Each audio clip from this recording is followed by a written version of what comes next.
Welcome back. Self respect کی بات چل رہی تھی اور obviously I'm sure کہ بہت سارے جو SMS اور ای میلز آنے شروع ہو گئے ہیں آپ کی اس گفتگو کے بارے میں. Let's just carry on, we have to conclude this شو.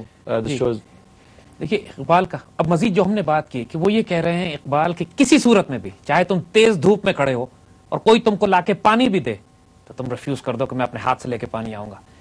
یعنی اس لیول پر سیلف ریسپیکٹ اور ڈگنیٹی اور عزت کی جب تم خود ریسپیکٹ کرو گے اپنے آپ کو, پھر تمہیں دنیا ریسپیکٹ کرنے شروع کی. اور دیکھیے اس کی مثال کیا دیتے ہیں, کہتے ہیں کہ جب تم بھیک مانگنے جاتے ہو, کشکول لے کے جاتے ہو, جب لوگوں سے تم کہتے ہو کہ مجھے دیں, تو چاہے تم کو ایک سمندر مل جائے لیکن وہ سمندر آگ کا سیلاب ہے تمہارے لیے.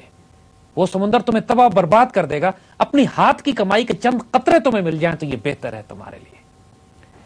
جب انسان اپنی عزت نفس کو, اپنی سیلف ریسپیکٹ کو بیچ کے لاکھوں ڈالر کی نوکری بھی کما لے لیکن اس کو ذلیل ہونا پڑے, اپنی عزت بیچنی پڑے, اپنا ملک بیچنا پڑے, اپنے ملک کے انٹرسٹ کے خلاف کام کرنا پڑے. کتنے اینالسٹ ہیں ہمارے ٹی وی پہ جو آتے ہیں, کتنے سیاستدان ہیں جو ہماری سیاست میں آتے ہیں, جو امریکیوں کی تنخواہوں پہ کام کر رہے ہیں, دشمنوں کی تنخواہوں پہ کام کر رہے ہیں, اور جو اصل مسئلہ کبھی بھی نہیں بتاتے, جو اصل مسئلہ کبھی صرف اس کے اوپر پردہ ضرور ڈالتے ہیں, ان کی کیے کرائے پہ پردہ ڈالتے ہیں. اب وہ سیلف ریسپیکٹ, پیسہ بہت ہے, عزت نہیں ہے. جبکہ ایک درویش, ایک فقیر جو زمین پہ بیٹھا ہوتا ہے, اس ملک میں ہم جانتے ہیں ایسے لوگوں کو کہ جو لٹرلی بھینسیں پالتے ہیں, زمین پہ بیٹھتے ہیں, لیکن اس ملک کا کوئی بڑا ایسا صدر یا حکمران ایسا نہیں ہے جو ان کے پاس جا کے ان سے دعا نہ کرواتا ہو, یا ان کے پاس جا کے ان کی درخواست کرتا ہو کہ میری کچھ خدمت قبول کر لیں آپ. وہ عزت کہاں سے آتی ہے اس کے پاس؟ وہ اس لیے آتی ہے کہ وہ اپنی بکری پالتا ہے, پہاڑوں میں رہتا ہے, جنگلوں میں رہتا ہے, لیکن کسی سے مانگتا کچھ نہیں ہے. He maintains his self respect, اپنی عزت. یہاں پہ اقبال ایک بڑی غیر معمولی مثال دیتے ہیں, کہتے ہیں کہ اپنی عزت اور غیرت کو بلبلے کی طرح اس طرح قائم رکھو کہ اگر تم سمندر میں بھی گر جاؤ, سمندر میں بھی تمہارا پیالہ گرے تو پیالے کو سیدھا مت رکھنا, الٹا رکھنا, کہیں پانی نہ بھر جائے اس کے اندر. سمندر سے بھی نہ مانگو, سمندر سے بھی نہیں لو. اگر تمہارا اپنے پیالے کو تم الٹا رکھ دو سمندر میں کہ کہیں وہ غلطی سے بھر نہ جائے, جب تک کہ تم اپنے ہاتھ سے اپنی مرضی سے اس کو کما کے اس کے اندر اپنا رزق نہ کماؤ, وہ حلال رزق تم اپنے بازو سے کماؤ, اپنی ہمت اپنی طاقت سے کماؤ, اس کو تم استعمال کرو. یاد رکھیے گا یہ بات کہ انسان کے وجود میں جو اس نے عروج حاصل کرنا ہے, چاہے روحانیت ہو, اسپرچویلٹی ہو, قلب کو بلڈ کرنا ہو, انسان کو نور چاہیے اپنے وجود میں, عزت چاہیے, ڈگنیٹی چاہیے, غیرت چاہیے, سیلف ریسپیکٹ چاہیے. اس کی بنیاد اس سے شروع ہوتی ہے کہ وہ اللہ کی ذات کے علاوہ کسی پر بھروسہ نہیں کرے.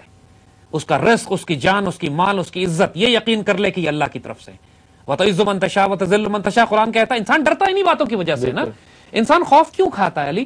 رزق اور عزت خدا کے ہاتھ میں. انسان اس وجہ سے خوف کھاتا ہے کہ وہ کہتے ہیں یار میرا رزق مار لیں گے, میرے پیسے مار لیں گے, لہذا وہ انسان اپنی عزت بیچ دیتا ہے. پھر وہ انسان کہتے ہیں کہ تمہارے خلاف پروپیگنڈا کریں گے, تمہیں بے عزت کریں گے, میری عزت ذلت. انسان کو اس کی فکر ہوتی ہے, اس لیے انسان اپنی عزت کے خوف سے, اپنے آپ کو بے عزت ہونے کے خوف سے اپنے آپ کو کمپرومائز کر جاتا ہے. تیسرا وہ اس کو تھریٹ کرتے ہیں میں تمہیں جان سے مار دیں گے. یہ تین خوف اللہ کہتا ہے کہ رزق بھی میرے پاس ہے, تیری عزت بھی میرے پاس ہے, تیرا مال, تیری جان مال بھی میرے پاس ہے. یہ تین خوف انسان اپنے وجود سے نکال دے اور اللہ پہ توکل کر لے تو اس کی غیرت اور سیلف ریسپیکٹ اور خودی کا سفر شروع ہو جاتا ہے. اس پر ہم انشاءاللہ بات کرتے رہیں گے. جو آپ نے بات کی ہے میرے خیال سے اس چیز کی میں بالکل تائید بھی کرتا ہوں. دوسرا کہتا ہوں کہ بہت سارے لوگ جو ہیں وہ جس طرح آپ سے بھی ڈرتے ہیں اور کہتے ہیں کہ یہ اس کے پاس, اس بندے کے پاس, یا اکثر مجھے بھی کہتے ہیں کہ آپ لوگ یہ سب کچھ کر کیسے رہے ہیں کیونکہ یہ اگینسٹ دا ٹائڈ سوئمنگ. ہمیں تو شاید غالباً شوق ہے کہ کوئی بھی we always want to swim against the tide. تو اکثر لوگ یہ کہتے ہیں کہ یہ آپ لوگ کسی نہ کسی کے ایجنٹ ہیں جو ابھی تک چل رہے ہیں, یا نہیں تو آپ کو مار دیا ہوتا, یا آپ 4-4 10 گارڈ لے کیوں نہیں گھومتے. تو اس کی وجہ یہی ہے کہ یہ ریولوشن ہے اور اس میں ہم ویسے بھی حکیم صاحب ایک ایکچوئل مجاہد ہیں اور ہم بھی مجاہد بننا چاہتے ہیں.